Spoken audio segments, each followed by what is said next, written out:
The assumptions, I would assume, more centered around, the chapter would be the Noelle, show up for Vanica. I understand that. I mean, Vanica is, she's definitely the best treated out of the Dark Triad. Tabata's definitely gives her the best whole setup. Even when she didn't kill Lolo Petchkin, she decided to take her hostage and ended up, being very strongly set in the favor of the Spade Kingdom. And Xenon did his mission and went and got William, but he's getting pressed up by It's not like with Charlotte versus Vanica. It was at least the fact that Vanica wasn't. She was getting trapped, and I would put getting trapped, on a higher pedestal than just getting stabbed through the chest constantly by Yuno. I mean, again, that was all pre 100%, so I don't put it that far on him.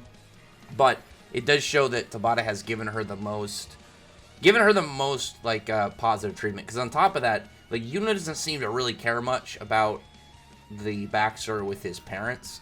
I'm sure he cares to a degree, but clearly not to the same degree that Noelle has towards her mom. And on top of that, the whole stuff with Lola Petrica has, like, you have history and you have recent events that really push Noelle forward in this fight. So I think Noelle's is a much more, it has more value currently as like an emotional fight.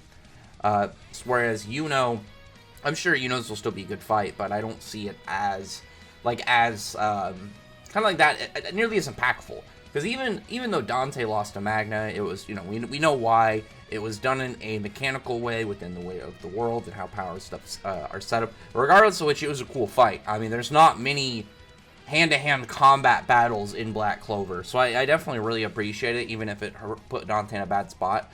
But I was happy in this chapter, we actually got Dante get back up, like shortly after the Black Bulls and stuff leave the room. Looks like Jack comes back in after everyone else walks out. So I would guess a few minutes, and then Dante's back up.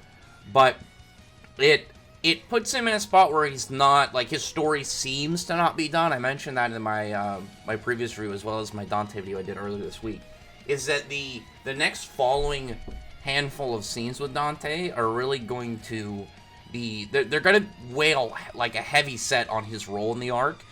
I'm really happy with what's going on potentially wise. Like, it's not like right now, man, I'm super happy Dante lost, but I'm happy in the potential that Tabata is pushing, because he needs to be using his body magic, because that's one of the things about him that is, that pulls him back. One of the things about Dante is that Dante has really good magic, but he doesn't want to use it because he thinks the body magic is ugly and whatnot.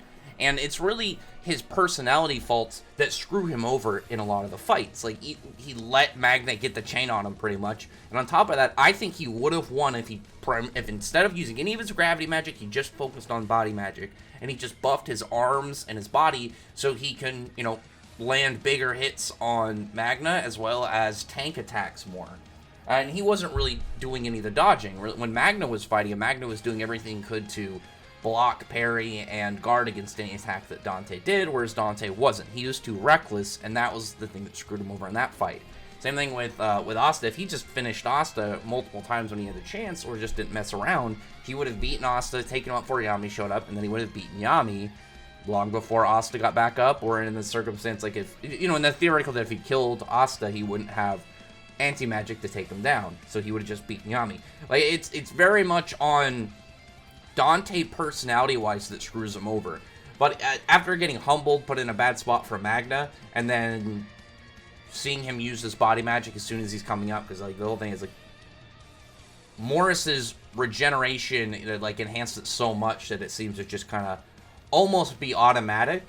And we got a part in the chapter that I think really nudged towards what Tabata might be doing with Dante, because there's a whole portion of the fight with Charlotte and Vanica. Granted, Charlotte has a way of messing with the curse magic aspect of Vanica, but she's like, even though we're dealing with the curse magic aspect, her blood magic is still really powerful. So the thing that they can't counter is what she's focusing on instead, and that's what Dante should have done. It's not the same thing, but it would have put him in a much better position if he just wasn't so against using his body magic. If he wasn't, like, essentially nerfing himself in a way. It would be like if Xenon just decided not to use his bone magic. Because the difference between Vanica, Xenon, and Dante is Xenon and Vanica both use the magic they're born with as their primary, where Dante focuses on using his gravity magic as his primary.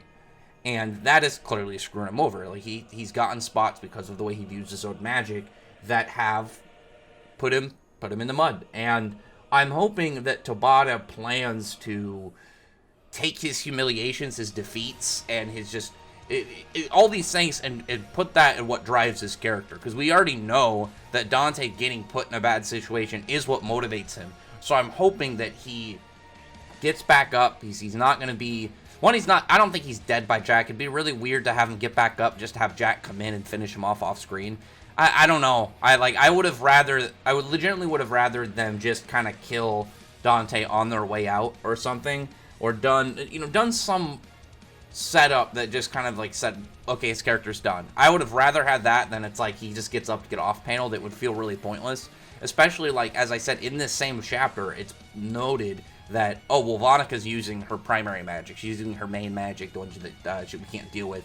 And again, if he just stuck with his body magic, I think, in the fight with Magna, then he would have had a much better chance. Whereas, like, he was using Presence of the Demon King, and it's like, all that's doing is just putting pressure on him, but you guys are equals at this time, so it's not going to do a lot, versus just using body magic for physical buffs. Because one thing that is true in Black Clover is Black Clover characters, there's not a lot of people that have raw durability. Like durability feats from just raw physical attacks. Because the way Mana Skin works, it's not going to protect them the same way against like a super strong punch than some form of magical blast. So Dante's body magic is actually really valuable. It's kind of like one of the things about Veto that made Veto such a threatening force, as well as Marileona. If you have these people that are on top of hitting you with powerful magic, they're also hitting with physical strength, it's going to essentially be hitting with you with, two types of different damage to a degree, and a lot of Black Clover characters don't have the resistances to deal with like this level of raw physical force. It's like one of the things about like series and power stuff that you can really kind of set up and miss. It's like if you have One Piece has a lot of characters that have a really high just raw durability, but they don't have the same level of durability against straight like elemental attacks or anything outside of more conventional raw physical force. Essentially that's their bread and butter. It's like just heavy hitting attacks when and utilized in one way or another, versus like having specific powers that they're not used to dealing with. Like a good example would be was it like Odin, how powerful he was, but like put him in boiling oil, and it's a different kind of energy, but it's also a different kind of damage than, say, like somebody punching you really hard, just the way that it would work at a structural level. Obviously, there's chemicals involved in the oils and whatnot. But I would really like to see Dante grow more from that. Like, it's one of the things that I've had, like, a big worry, but also hype for in what Tabata is doing after these last couple chapters. Because it could still do something really well with Dante, but that's really going to depend on what moves he takes next with him. But I actually, like, the Dante stuff wasn't my favorite part of the chapter, and it wasn't the Noelle stuff. It was actually the stuff with Morris. I really liked what was going on with Morris. The thing about him I didn't realize until recently is I was giving Dante a little bit extra credit over the fact that, he had similarities and aspects that went with Tabata's previous main character, but I didn't realize, I think he's setting that up with Morris. So Morris, if that's the case, has a much better chance of being the main villain of this arc rather than Dante. Because those who haven't read Hungry Joker, the main character in Hungry Joker was a gravity-manipulating scientist, and it looks like Morris has the same arc as Dante, so I'd assume if it's Lucifaro, he's going to have gravity manipulation abilities. So if he's going to do that and pretty much turn that character that he had planned for his main character into a bad guy, I think that'll be really cool and hold a lot of just a lot of stock value for Morris as a bad guy within the series. He's just down there. He's enjoying watching all these devils climb out of the gate. I actually didn't notice that in the spoiler images, because I saw this was one of the first spoilers I saw, and I didn't notice that it's literally like a open portal, and outside of the runes, like the letter demonic scripture that's going into it, it's just an open space, but it's cool that they can kind of climb on top of like where those markings are.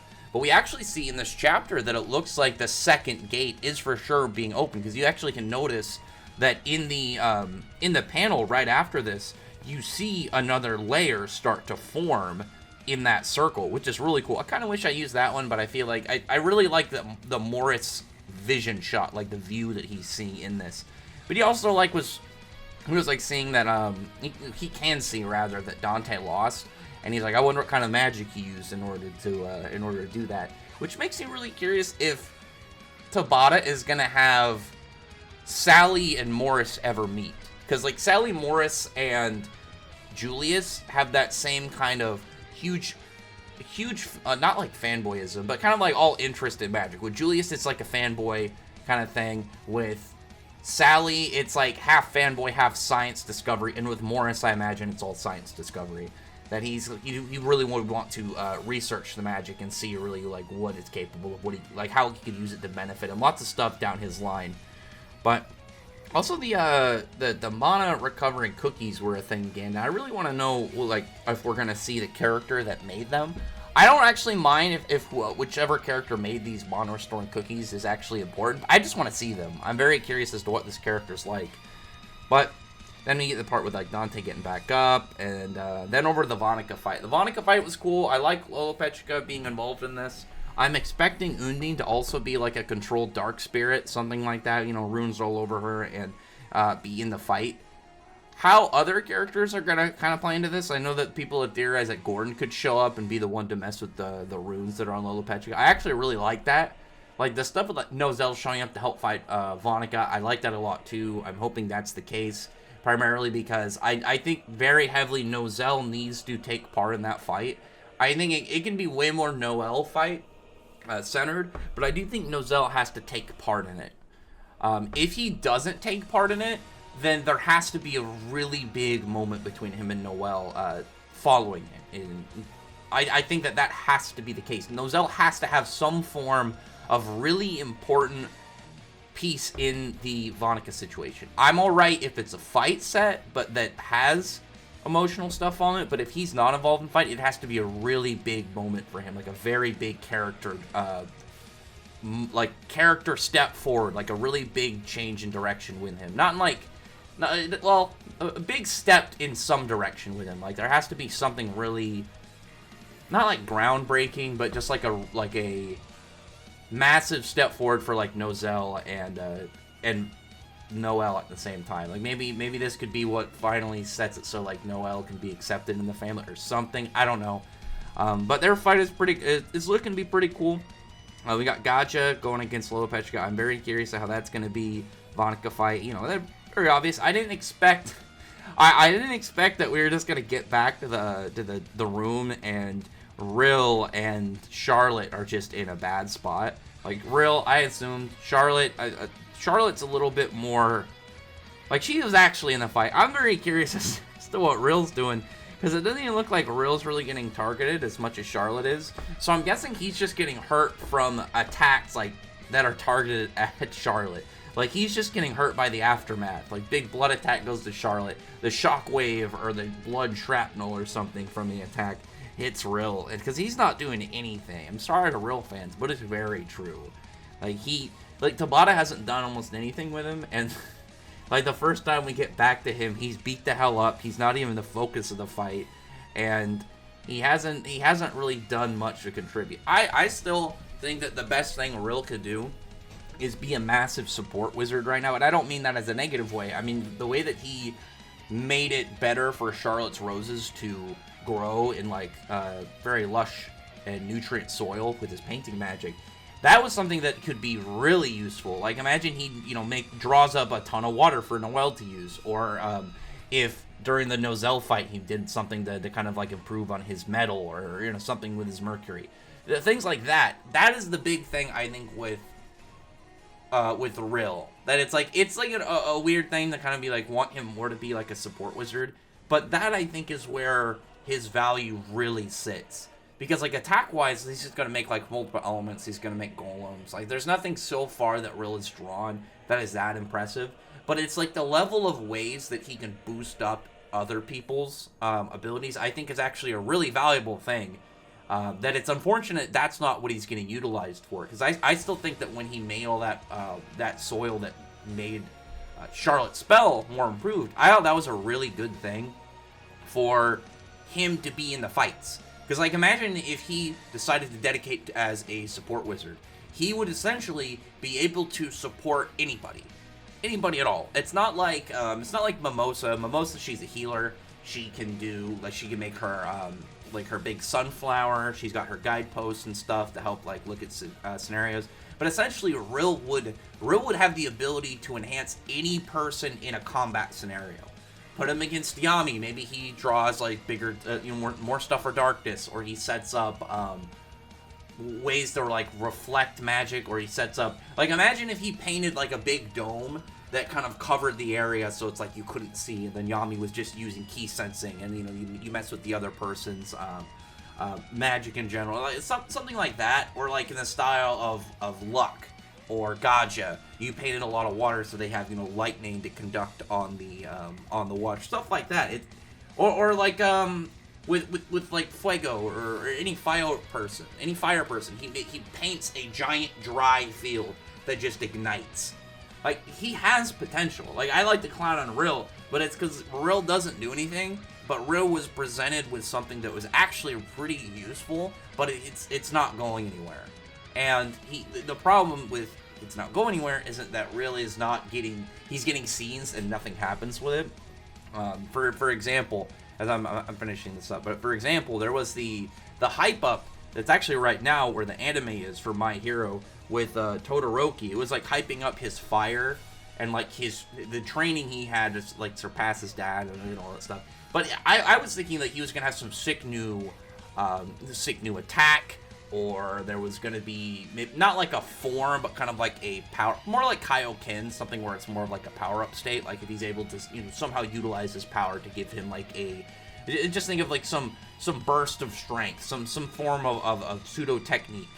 Or kind of like when Luffy unlocked the second, not like a full new form, but more of like an enhancement type ability. But it was just like his fire was hotter without ever really doing anything to really do, like to give an example. Not like he's melting the terrain all around him, and it was just like his hair got wavy. It was pretty unfortunate. So I'm hoping Rill can get the spotlight that he unfortunately hasn't had a chance to get. He's kind of just been getting beaten around and pushed into scenarios that he doesn't do well in. But legitimately, if Rill can just not focus on being a support person or on a fighter and only focus on pretty much being a support person, I think that his value to the Clover Kingdom would be great. Because like he would still be able to fight, but if he just focus on support like that, he would do so much better. But anyway, other than that though, the fight, I like the setup. I'm interested to see where the Vanica stuff goes. I'm very uncertain if it's going to stay focused on those fights, just because I personally think that has the biggest emotional impact over, like, at least out of the Dark Triad. Who knows, maybe it'll just be like a halfway skirmish, and this isn't going to be the end of scenario with Vanica, but we'll see. Outside of that, comment below, thumbs up the video, friend, like button, subscribe, and check out my other videos. But on that, I appreciate everybody's already subscribed. Thank you all for listening. Bye.